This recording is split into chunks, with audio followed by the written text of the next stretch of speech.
Hey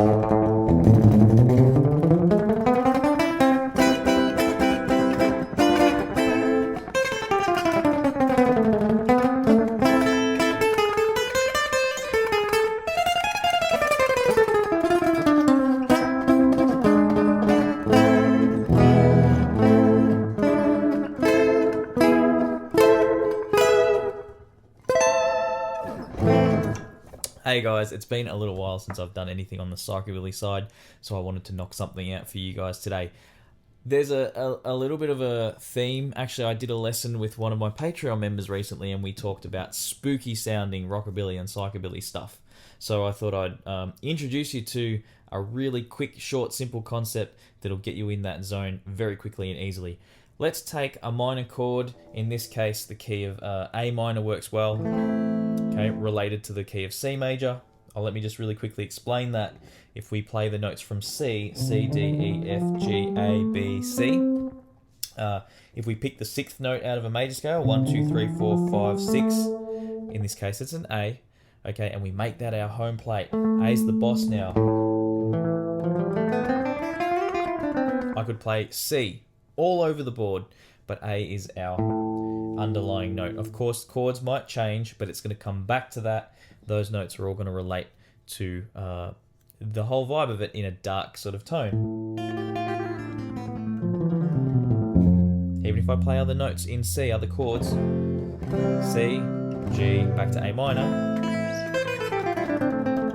And that's what a minor scale is. That's what it's all about. That's why we say that it's related to a major scale. So every minor scale will initially just belong to a regular major scale. But what we're going to do today is we're going to take a note from that scale, we're going to move it slightly, and you're going to get your spooky sound. Which note are we taking? Well, in terms of the minor, okay, we're going to look at the notes of A, B, C, D, E, F, G, A.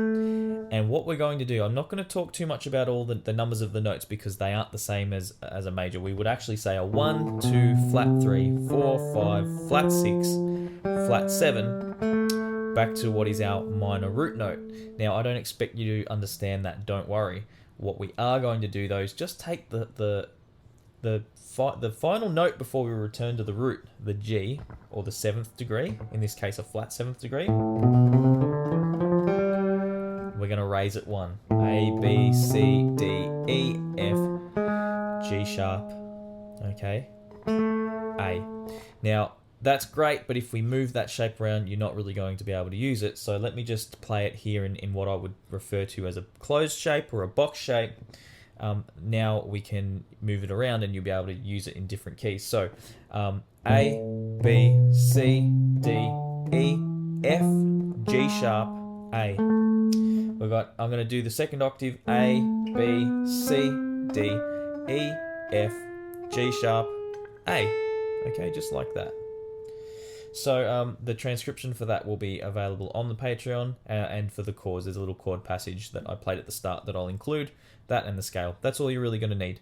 But of course, if you want to contribute to my Patreon just because you enjoy these videos and no one else really makes them on this topic, that would also be great. And you get access to those transcriptions, bonus content. There was recently a contest for a really cool echo pedal, etc. It's a cool little community, and there's a Discord too, which shout out to all the Discord members. You know, you guys are all legends. I plan to be on there a little bit more in the next few weeks and get chatting with you all.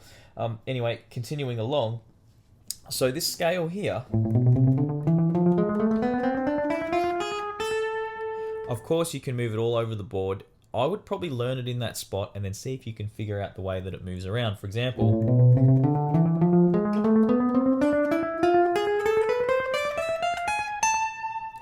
you know what? Maybe I can walk you through that real quick. So what I did here, 5, 7, 8, 5, 7, 8, 6, 7, 9, 10, 7, 9, 10.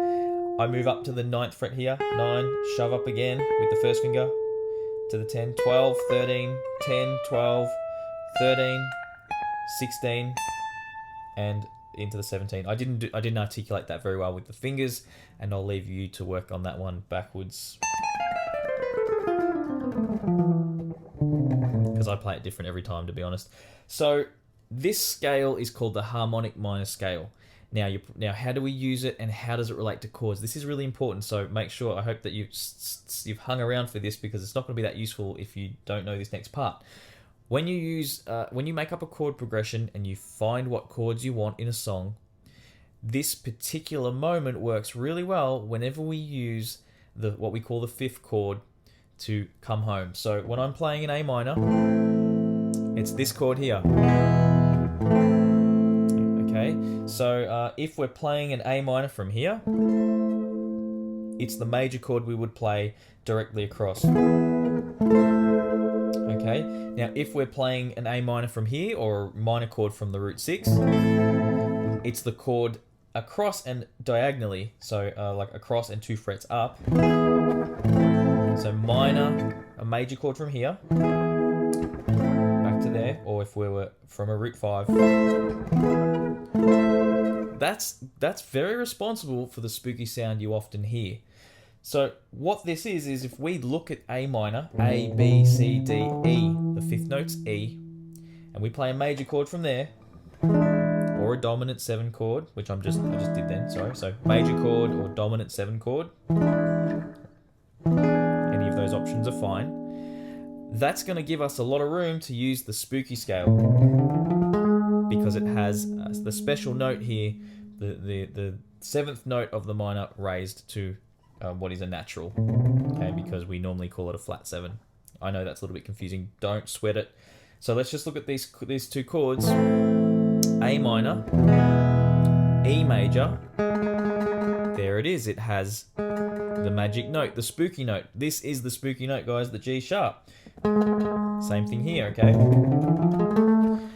So you're probably going, okay, am I going to write a song just going A minor, E, back to A minor? No, of course not. You might do something like this.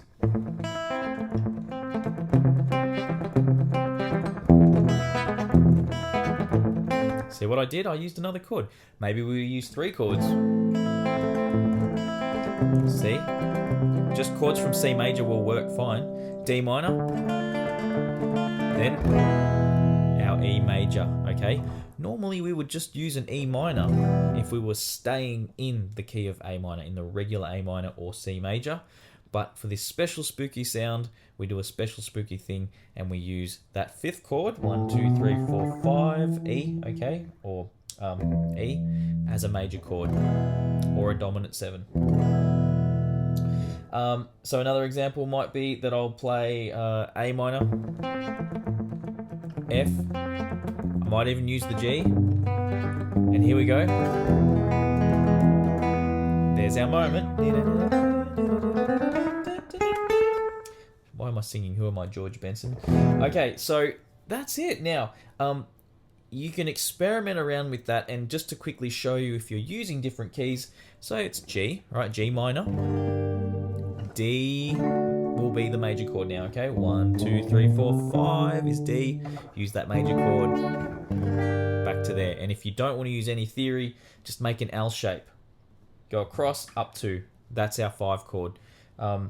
Otherwise, doing it the other way, like say we're playing a C chord, for example, like a C minor, is our key, and we want to muck around and try and find it. It's the one directly above. Because a G, C, D, E, F, G, there's a G there. But when we go this way, C, B, A, G, the G is right there. Okay? And that's it.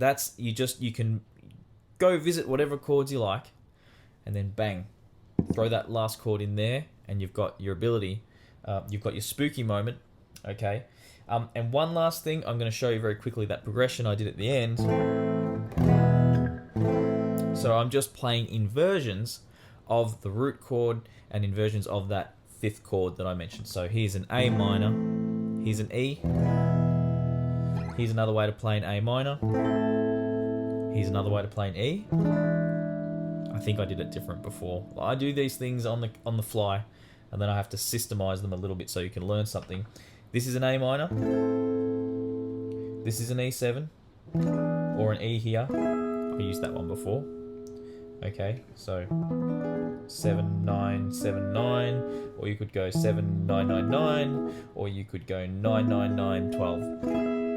And And then we just did a little A minor triad here, and an E major, A minor triad here, E major triad here, G sharp, B, E. And that's it. So the core of the whole thing is the harmonic minor scale I showed you earlier, and I've just given you some context on some of the chords that kind of make that. So it's Chris Henry. I almost forgot your last name for a minute because it was a first name. It's kind of a first name as well. So Chris Henry, thanks for the inspiration on this lesson, and I hope this kind of brings home the lesson that we had, and for anyone else out there that might be wondering the same thing, I hope it's useful. It's great for rockabilly and psychobilly, and it's something that doesn't get talked about a lot, the harmonic minor scale. So there you go, guys, something new. Let me know what you think. Check out my other videos, check out the Patreon. Don't forget to like, don't forget to subscribe, hit the bell, all those things. I will see you in the next video.